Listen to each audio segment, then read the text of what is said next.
예, 삼성전자 64,600원 이탈하면서 예, 조정이 나오고 있습니다. 여기 전고점이라서 요거를 지지되면 무조건 상승만이 보자고 말씀드렸고요. 깼기 때문에 다시 좀 중립 위치로 온 것 같습니다. 아직 외국인은 큰 이탈은 없습니다. 예, 조금 매도하긴 했는데 어제 이탈은 별로 없고요. 외국인이죠. 한 라인이 더 있긴 합니다. 그 바로 아래 이 라인이죠. 그러니까 정고점이 두 개가 있는 겁니다. 여기 하나 있고 여기 하나 있는데 여기가 64,600원이고 여기가 얼마냐면은 62,600원입니다. 손절은 중단기 매매자들은 손절은 두 군데로 잡으십시오. 64,600원하고 지금 21선하고 1번 라인이 같이 깨졌기 때문에 뭐 굳이 21선 대응은 안 하셔도 될 것 같고요. 그래서 두 라인으로 잡아서 정고점 손절을 1, 2 여기까지 깨지게 되면은 조금 더 추가 조정을 봐야 될 것 같습니다.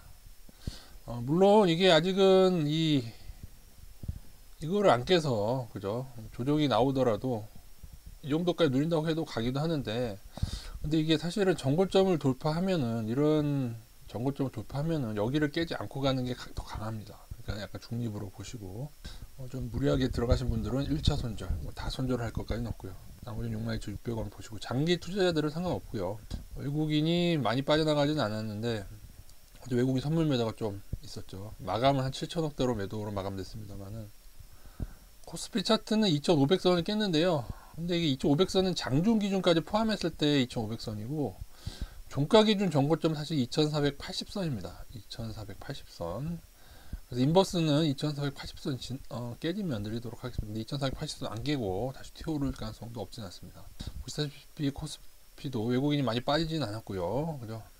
어제 그래도 현대차하고 현대모비스, 최근에 제가 조금 좋게 보고 있는 현대모비스도 올라줘서 나쁘진 않은데, 일단 하이닉스도 조금 차트 안 좋고, 하이닉스 삼성전자는 제가 너무 비중이 큰 사람들은 제가 조금 나누라고 했죠. 현대차나 뭐 LG전자 나누라고 했었는데, 제가 현대차 관련 부품주 현대위아나 특히 현대모비스를 제가 좀 강조를 드렸는데, 그 종목들은 그대로 홀딩 하시면 될 것 같습니다. 코스피 인버스 2,480선 기준으로 대응을 하겠습니다. 예, 그러니까 이게 전공법이죠. 원래 종가 기준이거든요. 2,500은 장중이긴 한데 이렇게 해서 대응하고, 아직은 코스피 인버스는 늘리지 않도록 하겠습니다.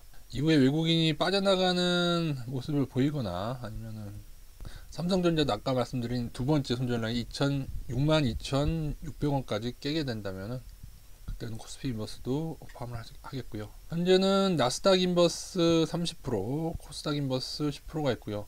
이후에 반등이 나오게 되면 사실 코스닥이 더 크게 반등이 나올 거라서 뭐 상황 따라서 얘를 코스피로 5% 정도 줄이고 코스피로 나눠 갖는 것으로 하는 정도로 대응하면 어떨까 싶습니다.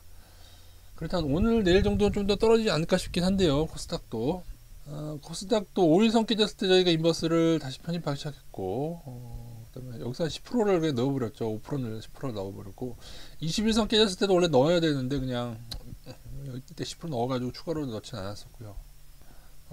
코스닥도 지금 전고점 있죠. 여기하고 안 깼습니다. 여기 안 깼고 여기 두 군데가 있거든요. 여기에도 여기가 깨지게 되면은 추가 하락할 건데요. 둘 중에 하나를 오늘 장중에라도 터치하고 다시 반등할 가능성도 열어두시기 바라겠습니다. 그럼 외국인 동향이 좋진 않은 상태에서 이거도 2차전지 빠져나오고 있거든요. 그 가운데 기관이 좀 IT 쪽으로 들어왔었고, 개인들은 2차전지 폭주하고 고점에 올리고 있는 중이고요. 근데 뭐 안 좋은 거는 에코프로빔 같은 경우나 LNF 모두 다 쌍봉 형태로 이미 이런 모습을 완성을 했습니다. 그러고 떨어지는 거라 그 점은 좀 안 좋긴 한데, 그래도 좀 반등은 나오지 않을까, 한 번 정도 작게라도. 그래서 코스닥이 이 아랫라인을 터치하게 된다면은 한 요 정도, 첫 번째는 830이고 한 820부근이고, 두 번째 820까지 떨어지게 되면 코스닥 인버스 좀 줄이고 그다음 반등 보고 반등 후에 좀 내리는 방향으로 가도록 하겠습니다. 제 생각에 코스닥은 830 아니면은 830이나 820 그 사이에서 아마 저점이 형성될 것 같습니다. 그리고 반등이 얼마나 올지는 모르는데, 근데 21선을 깼을 때는 조금 반등이 작은 경우가 많습니다. 이런 쌍봉 형태는 사실 21선을 지켜냈을 때 바로바로 나오게 되는데, 이건 21선 깼기 때문에 이후에는 여기까지. 물론 이런 형태도 여기도 21선 깬 다음에 더 추가로 오르긴 했는데요. 늘 그런 건 아니라서 이후에 만약 반등이 온다면은 뭐 900선 정도까지 반등이 온다고 치면 계속 인버스를 추가로 늘리는 거 보고 900 넘으면 인버스를 줄이는 방향 뭐 그렇게 해도 되고요. 아무튼 전체적으로 지금 인버스는 40% 비중이 있기 때문에 이 정도로 충분할 것으로 보고, 코스피 인버스는 아까 말씀드린 2480선 깨면은 추가하는 방향으로 가도록 하겠습니다. 반도체는 조금 비중을 줄이시고 현대기아차는 그대로 홀딩하시면 될 것 같고요. 하이닉스도 조금 안 좋아 보이긴 하는데, LG전자는 외국인이 들어와서 작년 실적은 별로더군요. 근데 외국인이 들어옴으로 인해서 좀 버티고 있는 중에 있는데, 이것도 좀 조정 가능성이 있어 보입니다. 근데 모르겠습니다. 외국인이 더 사면은 버티면서 올라갈 건데, 이것도 이 라인을 깼죠. 이 하단을 깼기 때문에 일단은 중단기 매매자들은 비중 축소하는 게 원칙이 되겠습니다. 이후에 MACD 상향이 나거나 아니면 21선 회복한 후에 조금 더 늘리는 방향으로 생각하셔도 될 것 같고요. 그래도 어쨌든 어제 장이 안 좋았는데 LG전자, 현대차 모두 오르긴 했네요. LG전자 전략 매도 하실 거는 없고 이후에 좀 저점되면은 가져가 보도록, 외국인이 빠지지 않는다면은 외국인 따라서 계속 좀 가지고는 있겠습니다. 뭐 전략 매도 하실 건 없고요. 외국인이 매수를 해도 좀 더 조정이 나와도 이상한 건 아닙니다. 그 후에 다시 갈 수도 있고요. 근데 어쨌든 저희 원픽은 실적으로 작년 실적 기준으로 봤을 때는 현대차 관련주가 원픽이죠. 만도도 관련이 있긴 한데 아무래도 전기차 관련해서는 현대모비스가 부품주로서 괜찮고, 좀 덩치가 커서 좀 더디게 움직이는 감이 있고요. 현대위아 좀 더 가볍긴 하죠.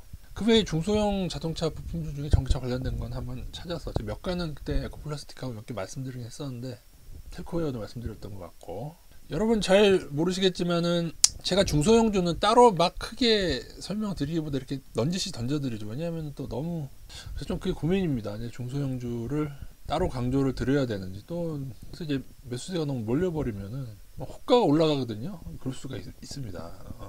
조회수가 터질 경우에는요. 물론 조회수가 잘 안 터지지만 아무튼 그런 종목들 다 잘 주워 드시는 분들은 아마 자동차 부품주로도 큰 수익을 내고 계실 겁니다.